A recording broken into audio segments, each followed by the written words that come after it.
വരുത്തി രാമായണ പുണ്യം അനുഭവിക്കാൻ യോഗഭാഗ്യം ലഭിച്ചവരാണ് മലയാളികൾ. പഞ്ഞമാസം, കള്ളക്കർക്കിടകം എന്നീ പേരുകളിലൊക്കെയാണ് പഴയ കാലത്ത് കർക്കിടക മാസം അറിയപ്പെട്ടിരുന്നത്. തോടും പാടവുമൊക്കെ സമുദ്ര സമാനമാക്കി തിരിമുറിയാത്ത പെരുമഴക്കാലം, ഇരകുടൽ നിലവിളിക്കുന്ന കാലം, ജഡരാഗ്നിയിൽ താളും തകരയും ഹോമിച്ചിരുന്ന കാലം, മുത്തശ്ശിമാർ തപ്പിത്തടഞ്ഞ് രാമായണം വായിച്ചിരുന്ന കാലവും ഈ പഞ്ഞമാസമായിരുന്നു. കാലചക്രത്തിന് പരിണാമങ്ങൾ സംഭവിച്ചപ്പോൾ സാധാരണക്കാരൻ്റെ ഹൃത്തടങ്ങളിലേക്ക് സ്ഥാനം പിടിച്ചു രാമായണവും മഹാഭാരതവുമൊക്കെ. വയലിൽ പണിയെടുക്കുന്ന കർഷകൻ്റെ കണ്ഠത്തിൽ നിന്നും രാമായണ ശീലുകൾ ഉയരാൻ തുടങ്ങി. അങ്ങനെ മുകളിൽ നിന്നും താഴെ തട്ടിലേക്ക് രാമായണ കഥാമഹാത്മ്യം വയലിലേക്ക് വരെ പടർന്നു കയറുകയായിരുന്നു. രാമായണ കഥ കൊടുങ്കാറ്റ് പോലെ സാധാരണക്കാരൻ്റെ ഹൃത്തടങ്ങളിലേക്ക് ആഴ്ന്നിറങ്ങിയപ്പോൾ പരിഭ്രാന്തരായത് കമ്മ്യൂണിസ്റ്റുകാരാണ്. രാമായണം ഒരു ഹിന്ദു ഏകീകരണത്തിന് വഴി തെളിയിക്കുമെന്ന് അവർ സംശയിച്ചു. അങ്ങനെ കേരളത്തിൽ ഹിന്ദു ഏകീകരണം രാമായണത്തിലൂടെ സംഭവിച്ചാൽ അത് തങ്ങളുടെ പതനത്തിന് കാരണമാവുമെന്നും കമ്മ്യൂണിസ്റ്റുകാർ ഭയപ്പെട്ടു. അവർ പ്രചരിപ്പിച്ചു, രാമായണവും മഹാഭാരതവും സമൂഹത്തെ പിറകോട്ട് നയിക്കുന്ന ഗ്രന്ഥങ്ങളാണ്. 1930കളിൽ കമ്മ്യൂണിസ്റ്റുകാർ കേരളത്തിൽ അങ്ങോളം ഇങ്ങോളം പ്രചരണം നടത്തി രാമായണവും മഹാഭാരതവും ചുട്ടരിക്കണമെന്ന്. ഇതിനൊരു പ്രത്യേക അജണ്ട കമ്മ്യൂണിസ്റ്റ് പാർട്ടിക്ക് ആ കാലഘട്ടത്തിലുണ്ടായിരുന്നു. രാമായണത്തിൻ്റെയും മഹാഭാരതത്തിൻ്റെയും ഒക്കെ പേര് പറഞ്ഞ് ഹിന്ദുക്കൾക്കിടയിൽ അഭിപ്രായ ഭിന്നതയുണ്ടാക്കി ഹിന്ദുക്കളെ വിഘടിപ്പിച്ച് ഭക്തിയുടെ അല്ലെങ്കിൽ വിജ്ഞാനത്തിൻ്റെ പാതയിൽ നിന്നും അകറ്റുകയായിരുന്നു അവരുടെ ഒരു ലക്ഷ്യം. നിരവധി രാമായണങ്ങൾ നമുക്കുണ്ട്. പല പേരുകളിൽ, പല ഭാഷകളിൽ ഒക്കെ നമുക്ക് രാമായണങ്ങളുണ്ട്. ഇന്തോനേഷ്യ ഉൾപ്പെടെയുള്ള രാഷ്ട്രങ്ങളിൽ രാമായണവും അതുപോലെ തന്നെ രാമായണത്തിലെ കഥാപാത്രങ്ങൾ അവരുടെ ഔദ്യോഗിക മുദ്രണമാണ്. അപ്പോൾ കേരളത്തിൽ മാത്രമല്ല, ഭാരതത്തിൽ മാത്രമല്ല, ലോക രാഷ്ട്രങ്ങളൊക്കെ തന്നെ ആരാധിക്കുന്ന ശ്രീരാമദേവൻ, ആ ശ്രീരാമദേവനെ കുറിച്ചുള്ളതാണ് നമ്മുടെ ഈ രാമായണങ്ങളെല്ലാം. ഈ രാമായണങ്ങളുടെ എല്ലാം അടിസ്ഥാനം എന്ന് പറയുന്നത് വാൽമീകി രാമായണമാണ്. വാൽമീകി രാമായണത്തിൽ നിന്നും ചിതറിത്തെറിച്ച തീത്തുണ്ടുകളാണ് വിവിധ പേരുകളിൽ, വിവിധ ഭാഷകളിലൊക്കെയുള്ള രാമായണങ്ങൾ. ഭാരതത്തെ സംബന്ധിച്ചിടത്തോളം പ്രധാനമായും 3 രാമായണങ്ങൾക്കാണ് അതീവ പ്രാധാന്യം കൽപ്പിച്ചിരിക്കുന്നത്. ഒന്ന്, ഹിന്ദിയിൽ തുളസീദാസ് എഴുതിയ രാമായണം, തമിഴിൽ കമ്പർ എഴുതിയ രാമായണം, മലയാളത്തിൽ തുഞ്ചത്തെഴുത്തച്ഛൻ എഴുതിയ അധ്യാത്മരാമായണം. വാൽമീകി മുനി രചിച്ച രാമായണമാണ് വാൽമീകി രാമായണമാണ്. ആ രാമായണത്തിൻ്റെ ചെറിയ തീത്തുണ്ടുകളാണ് വിവിധ പേരുകളിൽ അറിയപ്പെട്ട മറ്റു രാമായണങ്ങളെന്ന് ഞാൻ പറഞ്ഞു.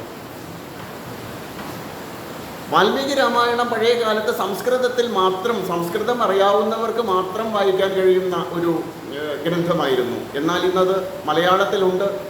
വാൽമീകി രാമായണം പൂർണ്ണമായിട്ട് പദാനുപദത്തോടുകൂടി എഴുതിയിട്ടുള്ള ഒരു വ്യക്തിയാണ്, ഒരു മഹാനാണ് ശ്രീ CG വാര്യർ. അദ്ദേഹം എൻ്റെ ഗുരു കൂടിയായിരുന്നു. അദ്ദേഹം ഇപ്പോൾ ജീവിച്ചിരിപ്പില്ല. CG വാര്യരുടെ വാൽമീകി രാമായണമാണ് വാൽമീകി രാമായണത്തിൻ്റെ പദാനുപദ തർജ്ജമയുള്ള ഒരു ഗ്രന്ഥം. മലയാളികൾ പാരായണത്തിന് തെരഞ്ഞെടുത്ത ഗ്രന്ഥം തുളസീദാസ രാമായണമോ അല്ലെങ്കിൽ കമ്പരാമായണമോ വാൽമീകി രാമായണമോ ഒന്നുമല്ല. മലയാളികൾ തെരഞ്ഞെടുത്തിട്ടുള്ളത് തുഞ്ചത്തെഴുത്തച്ഛൻ്റെ അധ്യാത്മരാമായണമാണ്. എന്തുകൊണ്ടാണ് ഇത്രയധികം രാമായണങ്ങൾ ഉണ്ടായിട്ടും തുഞ്ചത്തെഴുത്തച്ഛൻ്റെ രാമായണം പാരായണത്തിന് വേണ്ടി തിരഞ്ഞെടുത്തത് എന്ന് ചിന്തിച്ചാൽ വളരെ വ്യക്തമായി പറയാം, അത് ഭക്തിരസപ്രാധാന്യമുള്ളതാണ് അധ്യാത്മരാമായണം. ഈ രാമായണ മാസത്തിൽ വരാനിരിക്കുന്ന നാളുകളിൽ പണ്ഡിത രത്നങ്ങൾ അവരെല്ലാം രാമായണത്തിലേക്ക് ആഴ്ന്നിറങ്ങിച്ചെന്ന് രാമായണത്തിൻ്റെ പാരായണത്തിൻ്റെ മഹത്വവും മറ്റും വളരെ കൃത്യമായിട്ട് വളരെ വിശദമായിട്ട് പറയാൻ പറ്റുന്ന പണ്ഡിതന്മാർ ഈ വേദിയിൽ വന്ന് പറയും. ഞാൻ അതിലേക്കൊന്നും കടക്കുന്നില്ല. ഇവിടെ വിഷയം തുഞ്ചത്ത് എഴുത്തച്ഛൻ്റെ അധ്യാത്മരാമായണമാണ് മലയാളികൾ ക്ഷേത്രങ്ങളിലായാലും വീടുകളിലായാലും പാരായണം ചെയ്തുകൊണ്ടിരിക്കുന്നത്. കേരളത്തിൽ അങ്ങോളം ഇങ്ങോളമുള്ള മലയാളി ഗൃഹങ്ങളിലും സാംസ്കാരിക സ്ഥാപനങ്ങളിലും അതുപോലെ തന്നെ ക്ഷേത്രങ്ങളിലുമൊക്കെ രാമമന്ത്രങ്ങളാൽ മുഖരിതമായിരിക്കുന്നു. നേരത്തെ ഞാൻ പറഞ്ഞു എന്തുകൊണ്ടാണ് ഈ അധ്യാത്മരാമായണം തിരഞ്ഞെടുത്തത്, മലയാളികൾ പാരായണം ചെയ്യാൻ അധ്യാത്മരാമായണം തിരഞ്ഞെടുത്തത്. അത് ഭക്തിരസപ്രാധാന്യമുള്ളതാണ്. അപ്പോൾ ഇത് എഴുതുന്ന അദ്ദേഹത്തിൻ്റെ കുറിച്ചുകൂടി നമ്മൾ അധ്യാത്മരാമായണം പാരായണം ചെയ്യുമ്പോൾ അതിൻ്റെ രചയിതാവിനെ കുറിച്ച് ആദ്യം ഒന്ന് മനസ്സിലാക്കിയതിന് ശേഷം ഈ അധ്യാത്മരാമായണം പാരായണം ചെയ്യുമ്പോൾ മാത്രമാണ് ഈ രാമായണ പാരായണത്തിന് ഒരു പൂർണ്ണത കിട്ടുകയുള്ളൂ. ആരാണ് തുഞ്ചത്തെഴുത്തച്ഛൻ? അദ്ദേഹം മോക്ഷത്തിന് ഭക്തി സിദ്ധൌഷധം എന്ന് മലയാളികളെ ഉദ്ഘോഷിച്ച മഹാനാണ്. ശങ്കരാചാര്യർക്ക് ശേഷം കേരളത്തിൽ അവതരിച്ച ഒരേ ഒരു ആചാര്യൻ എന്ന ഒരു വിശേഷണം കൂടി നമ്മൾ മലയാള ഭാഷാ പിതാവ് എന്ന പേരിൽ മാത്രം അദ്ദേഹത്തെ ഒതുക്കി നിർത്തിയിരിക്കുന്നു. പക്ഷേ അതല്ല, ശങ്കരാചാര്യർക്ക് ശേഷം പല പണ്ഡിതന്മാരും അങ്ങനെ എഴുതിയിട്ടുണ്ട്. ശങ്കരാചാര്യർക്ക് ശേഷം കേരളത്തിൽ അവതരിച്ച ഒരേ ഒരു ആചാര്യൻ അത് തുഞ്ചത്ത് ആചാര്യനാണ് എന്ന്. അദ്ദേഹം മോക്ഷത്തിന് ഭക്തി സിദ്ധൌഷധമെന്ന് മലയാളികളെ ഉദ്ബോധിപ്പിച്ചു. അധ്യാത്മരാമായണത്തിലും നമുക്ക് അദ്ദേഹത്തിൻ്റെ ആ ജീവിത ദർശനങ്ങൾ, അദ്ദേഹത്തിൻ്റെ ഉപദേശങ്ങൾ, അദ്ദേഹത്തിൻ്റെ ആഹ്വാനങ്ങൾ നമുക്ക് വായിക്കാൻ സാധിക്കും. രാമായണം വായിച്ചു കഴിഞ്ഞാൽ രാമായണം നമ്മളെ കൊണ്ടുപോകുന്നു, അധ്യാത്മരാമായണം നമ്മളെ കൊണ്ടുപോകുന്നത് വെറും ഒരു കഥയിലേക്കല്ല, നമ്മളെ കൊണ്ടുപോകുന്നത് വേദങ്ങളിലേക്കാണ്. നമ്മുടെ വേദത്തിലേക്കാണ് തുഞ്ചത്തെഴുത്തച്ഛൻ നമ്മളെ കൊണ്ടുപോകുന്നത്. വേദത്തിലേക്ക് കൊണ്ടുപോവുക എന്ന് പറഞ്ഞാൽ അത് നിസ്സാരമല്ല. ഒരു കൃതിയിലൂടെ വേദത്തിലേക്ക് കൊണ്ടുപോകുന്നു, അവനെ തത്വമസി എന്ന ബോധത്തിലേക്ക് നയിക്കുന്നു. തുഞ്ചത്തെഴുത്തച്ഛൻ മഹത്തരമായ ഒരു കർമ്മമാണ് അദ്ദേഹം ചെയ്തിരിക്കുന്നത്. അദ്ദേഹം യഥാർത്ഥത്തിൽ പറഞ്ഞാൽ അദ്ദേഹം ഒരു ഹിന്ദു സനാതന ധർമ്മ പ്രചാരകനായിരുന്നു തുഞ്ചത്ത് ആചാര്യൻ എന്നുള്ളതാണ് ഈ രാമായണ മാസത്തിൽ നമ്മൾ അദ്ദേഹത്തെ സ്മരിച്ചെടുക്കേണ്ടത്. അധ്യാത്മരാമായണത്തിൽ മാത്രമല്ല, അദ്ദേഹത്തിൻ്റെ ഭാര്യയ്ക്ക് പോലും ചിന്താരത്നം കിളിപ്പാട്ടിൻ്റെ ആരംഭത്തിൽ തുഞ്ചത്താചാര്യൻ ഭാര്യയോട് പറയുന്നു, അദ്ദേഹം എഴുതിക്കൊണ്ടിരിക്കുമ്പോൾ ഭാര്യ കൗതുകത്തോടുകൂടി എഴുത്തച്ഛൻ്റെ പിറകിലിരുന്നിങ്ങനെ നോക്കുകയാണ്. എന്താണ് തുഞ്ചത്തെഴുത്തച്ഛൻ എഴുതുന്നത്, ഭർത്താവ് എന്താണ് എഴുതിക്കൊണ്ടിരിക്കുന്നത് പോലെയിൽ. അത് മനസ്സിലാക്കി തൊട്ട് പിന്നിൽ ഭാര്യയുണ്ട്, കൗതുകത്തോടെ നോക്കുന്നുണ്ട്. അദ്ദേഹം ആദ്യത്തെ വരി തന്നെ ചിന്താരത്നം കിളിപ്പാട്ടിൻ്റെ ആദ്യത്തിൽ തന്നെ എഴുതുന്നു, പരമാനന്ദപദം കാൺമതിനാശയോട് മരികെ വന്ന് സുമംഗലെ നിന്നുടെ മനോരഥം എന്തെന്ന് അറിഞ്ഞീടിനെ എന്നെല്ലാം പറഞ്ഞിട്ട് അതാണ് അദ്ദേഹം തുടങ്ങുന്നത്. അദ്ദേഹം പറയുന്നു, നീ എന്താണ് ആഗ്രഹിക്കുന്നത്, നീ എന്താണ് ചിന്തിക്കുന്നതെന്ന് എനിക്ക് മനസ്സിലാവുന്നു. എന്നിട്ട് പറയുന്നു, ഭക്തി മനസ്സിൽ നിറയെ ഭക്തി നിറയ്ക്കാനാണ് അദ്ദേഹം ഭാര്യയോട് ആഹ്വാനം ചെയ്യുന്നത്. അങ്ങനെ ഒരു വലിയ മഹാഗുരു എഴുതിയ അധ്യാത്മരാമായണമാണ് നമ്മൾ ഈ കർക്കിടക മാസത്തിലും വായിക്കുന്നത്. ഇനി നമുക്ക് ഈ രാമായണം കൊണ്ടുള്ള പ്രയോജനങ്ങൾ എന്തൊക്കെയാണ്? മറ്റു കാര്യങ്ങൾ ഞാൻ പറഞ്ഞു.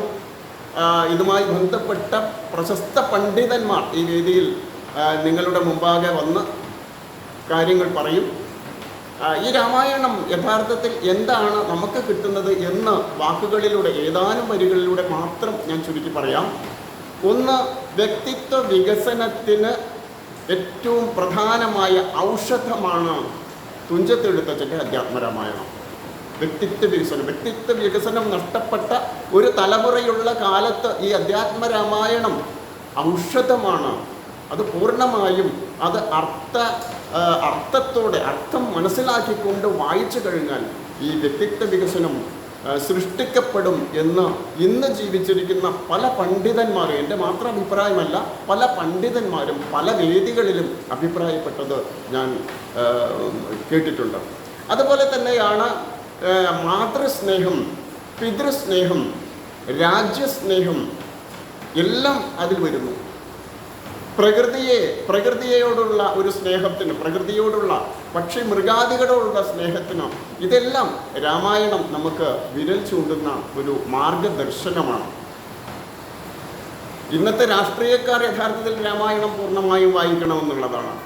ഭരതൻ ശ്രീരാമൻ്റെ പാദങ്ങൾ കൊണ്ടുപോയി അദ്ദേഹം വനവാസം കഴിഞ്ഞ് തിരിച്ചു വരുന്നത് വരെ ഈ പാദകം വെച്ച് പൂജിച്ച് ഞാൻ അദ്ദേഹത്തിൻ്റെ നിർദ്ദേശപ്രകാരം ഭരിച്ചുകൊള്ളാം എന്ന് പറയുന്ന മഹാനായ ഒരു രാഷ്ട്രീയക്കാരനെ നമുക്ക് അധ്യാത്മരാമായണത്തിൽ കാണാൻ സാധിക്കും.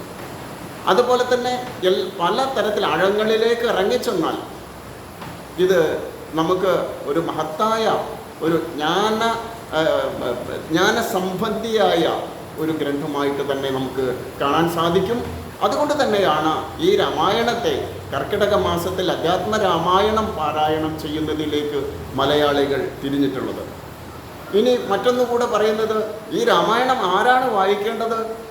എല്ലാവരും പ്രായമുള്ള ആളുകളാണോ വായിക്കേണ്ടത്? അല്ല, പ്രായമുള്ള ആളുകളെല്ലാം ചെറിയ കുട്ടികളിൽ നിന്നും തുടങ്ങണം. സ്കൂളിൽ പഠിക്കുന്ന കുട്ടികൾ പോലും രാമായണ പാരായണം അത് ശീലമാക്കി മാറ്റേണ്ടതുണ്ട്. പല പട്ടണങ്ങളിലും വ്യക്തിത്വ വികസന ക്ലാസ് എന്നൊക്കെ പറഞ്ഞിട്ട് ചില സ്കൂളുകൾ തന്നെ തുടങ്ങിയിട്ടുണ്ട്. അതെന്താ? സ്വന്തമായി ഒരു വ്യക്തിത്വം ഇല്ലാത്ത ഒരു തലമുറയാണ് നമുക്കിടയിലുള്ളത്. അപ്പോൾ അതുകൊണ്ട് തന്നെ ഇത് മാറ്റിയെടുക്കണമെങ്കിൽ ഈ വയസ്സായ ആളുകൾ മാത്രം വായിച്ചാൽ പോരാ, അധ്യാത്മരാമായണം വിദ്യാർത്ഥികൾ ഉൾപ്പെടെയുള്ളവർ വായിക്കണം. അങ്ങനെ തുഞ്ചത്തെഴുത്തച്ഛൻ്റെ ജീവിത ദർശനങ്ങൾ എന്തൊക്കെയാണ്? മോക്ഷത്തിന് ഭക്തി സിദ്ധ. മോക്ഷം എന്ന് പറഞ്ഞാൽ മരിച്ചുപോയ സ്വർഗത്തിൽ പോവുക എന്ന് മാത്രമല്ല, നമ്മുടെ സംസാര ജീവിതത്തിൽ, നമ്മുടെ ജീവിതത്തിൽ തന്നെ പല ദുരിതങ്ങൾ, പല പ്രതിസന്ധികൾ, ഈ പ്രതിസന്ധികളെയൊക്കെ തരണം ചെയ്യാനുള്ള ഒരു ആത്മവീര്യം നമുക്ക് അധ്യാത്മരാമായണത്തിലൂടെ ലഭിക്കും.